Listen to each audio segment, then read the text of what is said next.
This is the day we've all been waiting for. Tennis returns at the Western and Southern Open. Hello everyone and welcome to First Serve, powered by First Financial Bank. I'm Blair Henley, joining you from our temporary digs at the USTA Billie Jean King National Tennis Center in New York. Speaking of which, this gorgeous wall and logo behind me is located in the South Plaza, just out in front of Arthur Ashe Stadium. It's normally an area teeming with fans, but this year, it's all space for the players. And while the players may have a little more room to work with, we're missing you all so much, and our goal is to make you feel like you're right here with us, thanks to our daily First Serve updates. So let's get to it with the backswing, where we update you on everything that took place yesterday. And in this case, that was our final day of qualifying. Some notable results on the men's side: Sebastian Korda, son of former Australian Open champion Peter Korda, upset top seed in qualifying Gilles Simon to book his spot in the Western and Southern Open main draw for the first time. Third time's the charm for Cincinnati's own J.J. Wolf. He reached the final round of qualifying the past 2 years, and this time he and his spectacular mullet, yes mullet, are headed to the Western and Southern Open main draw. On the women's side, 17-year-old Canadian Leylah Annie Fernandez continued to impress, taking out Christiane. Americans Christina McHale, Jessica Pegula, and Cece Bellis will all join Fernandez in the main draw, along with 35-year-old former world number 2, Vera Zvonareva. So if you think we're excited for the main draw to start, it's nothing compared to our players. But they've been keeping busy in their spare time, as you'll find out in the Players Lounge, where we give you updates straight from the people who know best. We wanted to be just like Coco Gauff today, so we stationed ourselves in the same spot she visited when she arrived on site. Good to see you too, Coco. Johanna Konta put the extra space to good use, doing some sprints at the south entrance with a pretty sweet view of the Unisphere in the background. And finally, Argentina's Diego Schwartzman celebrated his 28th birthday not with a cake, but with a negative test and his very own Western and Southern Open credential. Welcome, Diego. And that brings us to our grounds pass. You know, we'd love to have you all with us, but while we wait patiently for 2021, our goal is to give you the inside scoop. And today we have some help with that. Cincinnati's own Katie McNally took some time to show us around our new and very temporary home. Hey guys, I'm Katie McNally and I'm going to take you on a tour of Cincinnati in New York. Sad I can't be back in my hometown in Cincinnati, but super grateful that US Open and the USTA was able to work super hard to put these events on. I definitely feel very safe. When you first get here, you have to get tested and you're quarantined for 24 hours in your room. So you have to wait till you get a negative test back, and then there's always a lot of hand sanitizer around, masks are required, and social distancing is definitely enforced here, so I feel very safe, and I think they've done a great job to keep everyone safe and run a great event. All right, I'll play some putt-putt. Course is a little wet, so it should be interesting to see how the ball travels on it. This actually looks really hard. I think I needed to hit that a lot harder. Obviously, we can't go walk around the city or really leave our hotel, so it's nice to have some other games if we're bored. This is the gym that they have for all the players. Before, this was never here. This is obviously a great use of space, and I think the players will really use it. Before we go to Grandstand, we're going to go to the Court of Champions and show you guys around. This is pretty cool. Tony Trabert, fellow Cincinnatian, Hall of Famer. Now we're going to head into the Grandstand, which will be the center court for the Western and Southern. Obviously, they've done a great job keeping the sponsors from Cincinnati to make it feel like we're back at home. You have the scoreboards on the side, Western and Southern going across. Hopefully I'll be here at the end of the week playing on this court. Who knows, maybe I'll play your first round. But I'm just super grateful that they were able to put this together and make us feel like we're in Cincinnati as close as possible. I'm glad that you can be on this tour with me, and I hope that you can see what the new Cincinnati in New York is like.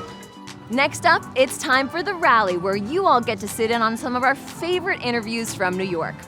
Let's start with some familiar faces and our 2 defending champions, Madison Keys and Daniil Medvedev. What's your favorite thing to do in that time for yourself? Are you a reader? Do you like to watch TV, play games? Yeah, I play video games more. Nice. Well, these are such unusual and for a long time really uncertain circumstances. How did you approach your training knowing that you wanted to come back as sharp as possible, but also as fresh as possible? Those are sort of tough to balance.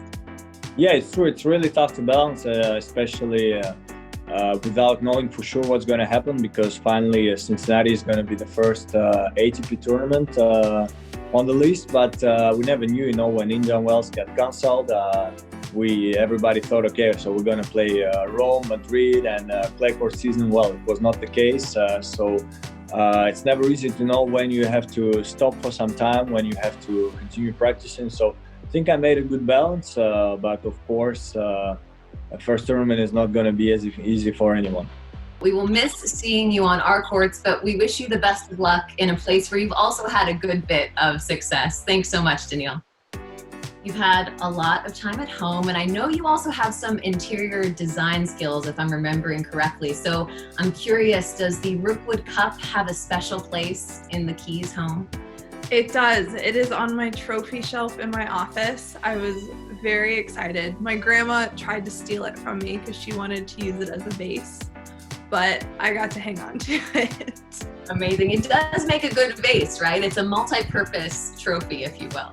Yeah, no, I definitely, as soon as she saw it, she tried to claim dibs, but I got to keep it. Maddie, of course, so many of us who either work for the Western and Southern Open or attend as fans are happy that tennis is being played, but also we're going to miss seeing that tennis played on our home courts.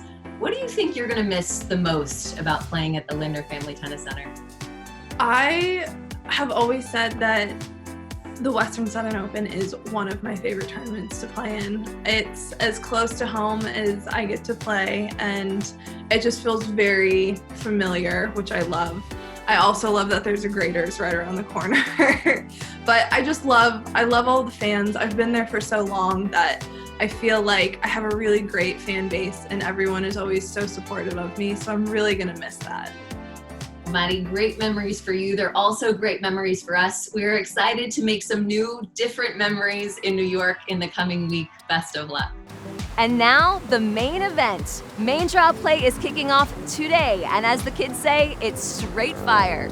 Take a look at this schedule on our main stadium.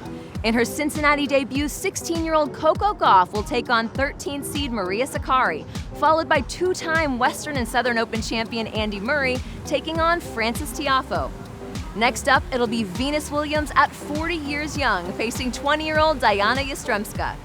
Now, we would be here all day if we listed every interesting match on the schedule. For more info on how to watch, go to wsopen.com. Finally, it's time for Hits and Misses, where we bring you some dispatches from the lighter side of tennis. Let's start with our miss, and it comes courtesy of Taylor Fritz. In a segment about reuniting with friends and fellow players he may not have seen during the break, I asked who he was most excited to reunite with, and well, we had a bit of a miscommunication. Who are you most excited to see coming back? Myself. Are you being serious? In the mirror in the hotel room, is that where you... Oh, I thought you meant like on the court. No. With that, our hit goes to Stevie Johnson. He had a rough day in qualifying on Thursday, but he sat down with us to talk about becoming a girl dad in December. And in the spirit of any good dad or dad-to-be, he delivered an A+ dad joke. I ordered a chicken and an egg on Amazon, and I will let you know. Thank you all for joining us for our first of 7 episodes of First Serve, powered by First Financial Bank. Make sure to follow us on all of our social channels, and we'll be back tomorrow morning with everything you need to know from the grounds in New York. We'll see you then.